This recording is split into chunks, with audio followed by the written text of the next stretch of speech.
Hello বন্ধুরা, প্রবাসীর কিচেনে সবাইকে স্বাগত। আশা করি সবাই ভালো আছেন। আমার আজকের রেসিপি আলু দিয়ে মেথি শাক বা আলু মেথি।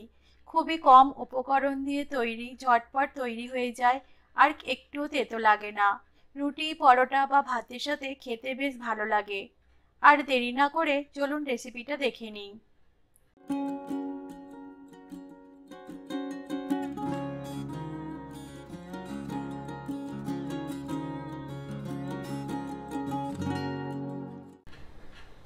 সবার প্রথমে আমি এক আঁটি মেথি শাক নিয়ে নিচ্ছি। এটাকে পরিষ্কার করে বেছে নিচ্ছি।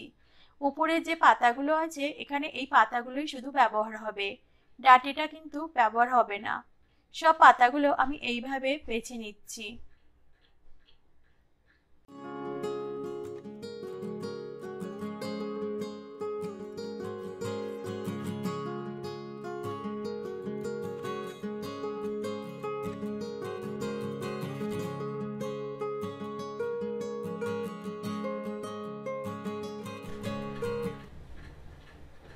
পাতাগুলো সব আমার বাছা হয়ে গেছে। এটাকে 3 থেকে 4 বার জল ফেলে আমি পরিষ্কার করে ধুয়ে নেব। ধুয়ে নেবার পরে আমি ভালো করে জল ঝরিয়ে শুকিয়ে নিয়েছি। এবার আমি এগুলোকে ছোট ছোট কুচি করে নেব। এই রেসিপিটার জন্য পাতাগুলো কিন্তু খুবই মিহি করে কুচোতে হবে। যতটা মিহি করে আপনারা কুচোতে পারবেন অতটাই মিহি করে এটা কুচোবার চেষ্টা করবেন।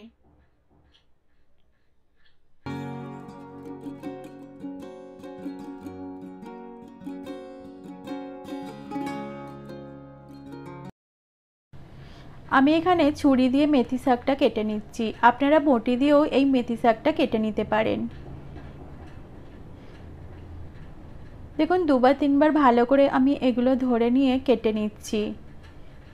খুবই ছোট ছোট করে এটা কুচোতে হবে, তবেই এই মেথি শাকের রেসিপিটা খুব ভালো লাগবে। আর শীতকালে বেশ মেথি শাক খেতে খুবই ভালো লাগে।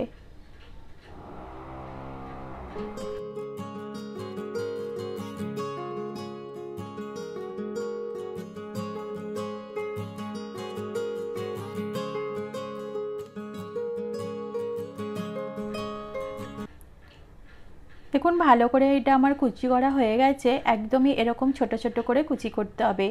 এইভাবে আমি সব মেথি শাকের পাতাগুলোকে কেটে নিচ্ছি।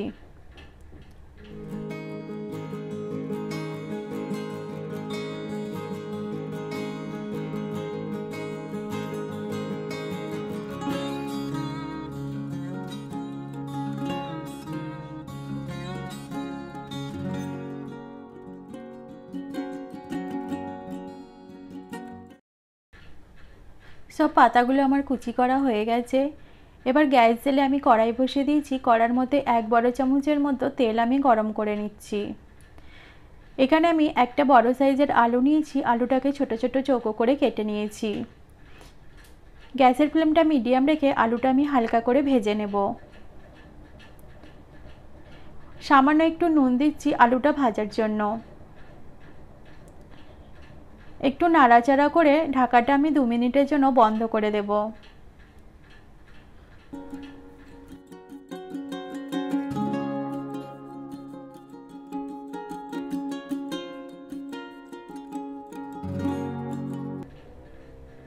দু মিনিট হয়ে গেছে, আবারও একটু আমি নাড়াচাড়া করে নিচ্ছি। খুব বেশি লাল করার প্রয়োজন নেই, হালকা একটু ভাজা হলেই হবে। এবার আমি আলুটা তুলে নেব।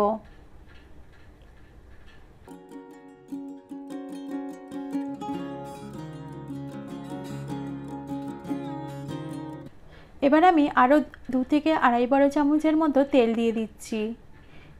এবার আমি হাফ ছোট চামচের মতো জিরা দিয়ে দিচ্ছি। গ্যাসের ফ্লেমটা আমি এখন লো রেখে দিয়েছি। এখানে 2টো শুকনো লঙ্কা ছিঁড়ে দিয়ে দিচ্ছি ফোড়নেতে। হালকা করে একটু ভেজে নেব ফোড়নটা। ফোড়নটা আমার ভাজা হয়ে গেছে।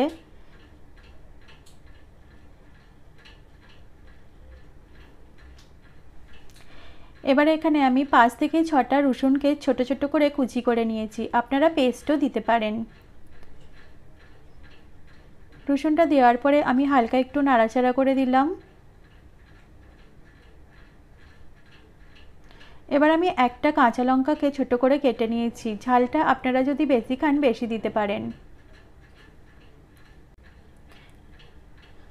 হাফ ইঞ্চি মতো আদাকে আমি গ্রেটারে গ্রেট করে নিয়েছি, ওটাও আমি এর মধ্যে দিয়ে দেব। আপনারা আদার পেস্টও এখানে দিতে পারেন। এবার আমি এখানে একটা বড় সাইজের টমেটো ছোট করে কুচি করে নিয়েছি, ওটাও এর মধ্যে দিয়ে দেব। গ্যাসের ফ্লেমটা এবার মিডিয়াম রেখে একটু সমস্ত মশলাগুলোকে ভালো করে ভাজা করে নেব।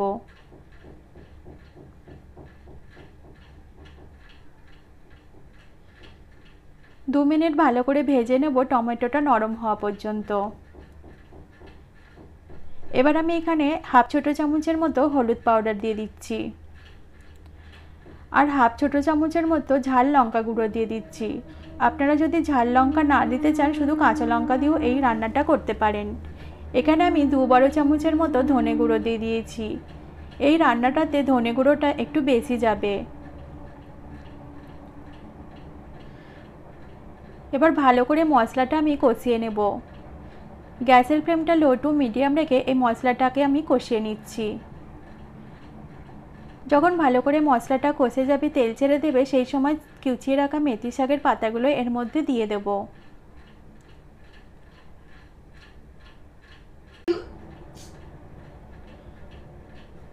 মেথি শাকটা দেওয়ার পরে ভালো করে আমি সমস্ত কিছু মিশিয়ে নেব।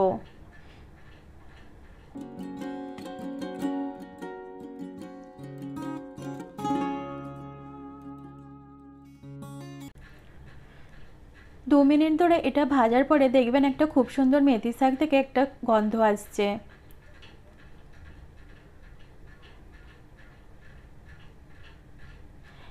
এবার এখানে আমি ভেজে রাখা আলুগুলোকে দিয়ে দিচ্ছি। সমস্ত কিছু ভালো করে আবারও আমি মিশিয়ে নেব। গ্যাসের ফ্লেমটা এখানে আমার মিডিয়ামই আছে।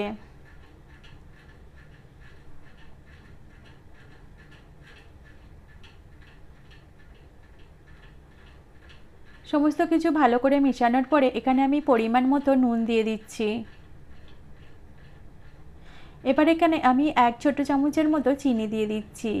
চিনিটাতে কিন্তু মিষ্টি হবে না, কিন্তু একটা খুব সুন্দর ফ্লেভার আসবে। আপনারা যদি না দিতে চান নাও দিতে পারেন। সমস্ত কিছু ভালো করে মিশিয়ে নেব এবার।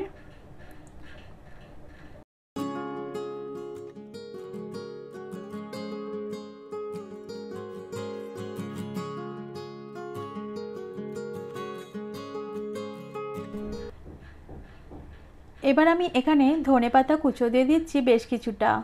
ধনেপাতা কুচোটা কিন্তু আমি এখনই ব্যবহার করব। ধনেপাতা আর মেথি শাকের মধ্যে এটা মিশে খুব সুন্দর একটা ফ্লেভার দেবে।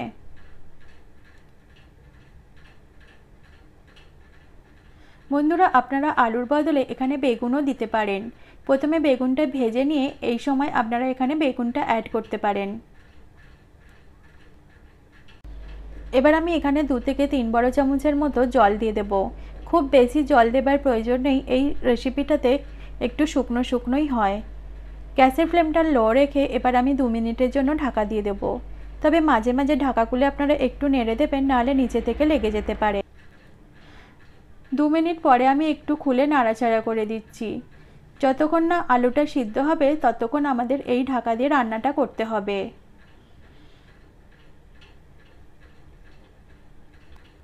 একটু নাড়াচাড়া করে দিয়ে আবারও আমি 2 মিনিটের জন্য ঢাকা দিয়ে দিচ্ছি। গ্যাসের ফ্লেমটা কিন্তু লোই রাখবেন। দেখুন আবারও 2 মিনিট পরে ঢাকা খুলে দেখছি আলুটা আমার এবার সিদ্ধ হয়ে গেছে। এই রান্নাটা আমার রেডি হয়ে গেল। এবার আমি গ্যাসের ফ্লেমটা বন্ধ করে দিয়ে দেবো। বন্ধুরা, এই রেসিপিটা অবশ্যই কিন্তু বাড়িতে তৈরি করবেন আর কমেন্ট করে আমাকে জানাতে ভুলবেন না আপনাদের কেমন লাগলো। আর অবশ্যই যদি রেসিপিটা ভালো লাগে লাইক করবেন, শেয়ার করবেন আর চ্যানেলটিকে সাবস্ক্রাইব করবেন। নোটিফিকেশনের জন্য বেল বাটনটা প্রেস করতে কিন্তু ভুলবেন না। তাহলে আজকের মতো আসি। ভালো থাকবেন, সুস্থ থাকবেন।